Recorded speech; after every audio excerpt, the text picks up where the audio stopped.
Hey YouTube. So, a little bit of a different one for you guys today. I started this channel on the 7th of April 2026, and over the last 3 weeks, I've got my first 20 subscribers. And yes, I know 20 subscribers is not exactly quit your job and buy a Lamborghini numbers, and YouTube is not sending me any silver play buttons, and Mr. Beast is not calling me for collaborations yet. But still, 20 people decided to subscribe to this channel, and that actually means a lot. Because every big thing starts small, and reaching the small milestone reminds me of something quite familiar. You know that feeling when you smell something and it takes you back to a place you've been before? This is exactly what this YouTube channel has done for me. It reminded me of when I started the food truck. Different world, but same feeling. With the food truck, you start with an idea, a menu, a trailer, some equipment, and a lot of blind faith. You park somewhere, set up your operation, and hope someone stops by. At first, nobody really knows you. Some people walk past, other people stop, look at your menu, seem a bit interested for a while, and then walk on as if they were never hungry in the first place. YouTube feels very familiar. You post, you refresh the page, you check the views, you pretend that you're not checking, and then 5 minutes later you check again, and then you start to believe perhaps the algorithm has taken some sort of dislike towards you. But then one person watches, and another subscribes, and then another, and then suddenly this thing that felt invisible just starts to feel real. And the food truck has prepared me for that.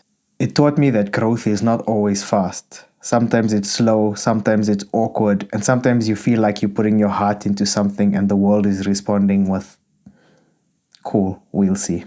But that's part of building, and that's part of growth.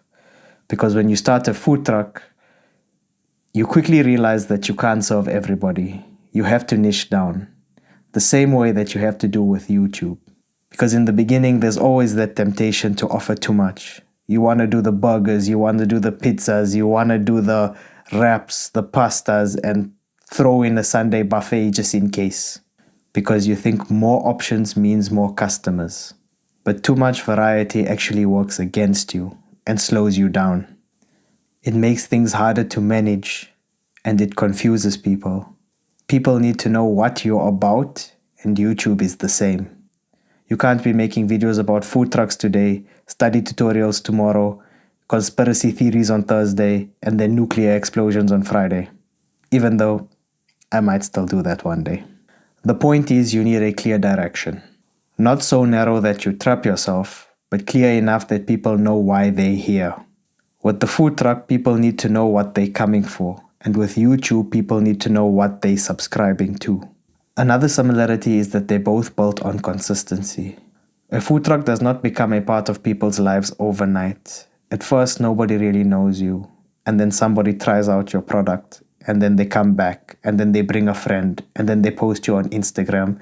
And suddenly you start receiving messages about where you're going to be operating that weekend. And then all of a sudden, you're part of these people's weekend plans. And that's when it starts to really mean something. You're now part of their routine and part of their memory, and that's the part that I really love. Food has this certain power to attach itself to certain moments. A certain smell, a certain taste, a certain texture, and suddenly you're back there.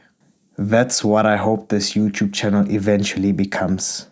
Not food, obviously, so don't try eating your phone, but something similar. Something that people come back to.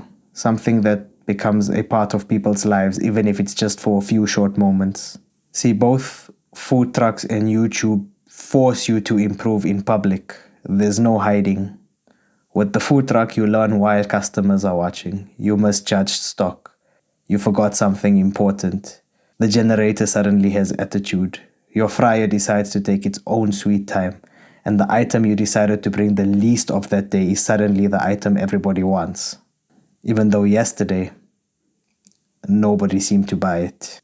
With YouTube, it's the same thing. The first video won't be perfect. The audio will be off. The camera angle might be a bit awkward. Your thumbnail might look like it was designed in Microsoft Paint. I don't know. But you learn and you grow. You fix, you improve, and you come back better. See, the food truck taught me not to panic when things start slow. It taught me that building something takes real patience. You don't get loyalty on day one. You earn it, one customer at a time, one subscriber at a time, and most importantly, one improvement at a time. And that's why these first 20 subscribers mean so much to me. Because you are here early. You didn't wait for the channel to look perfect. You didn't wait for 1,000 people to arrive first. You clicked subscribe while this thing is still being built. And that means the world. Just like in the food truck, the first customers are always special. They were there before the long queues, before the social proof. Before people started saying, I've heard about this place. You have to try their toasted steak special. They came when it was still new, still uncertain, and still finding its feet. That's what these first 20 subscribers feel like to me. You are part of the foundation. And I really appreciate that. This channel is still small, but small doesn't mean unimportant. Small things are personal. Small things is where you notice every bit of support. Small is where the story begins. So thank you.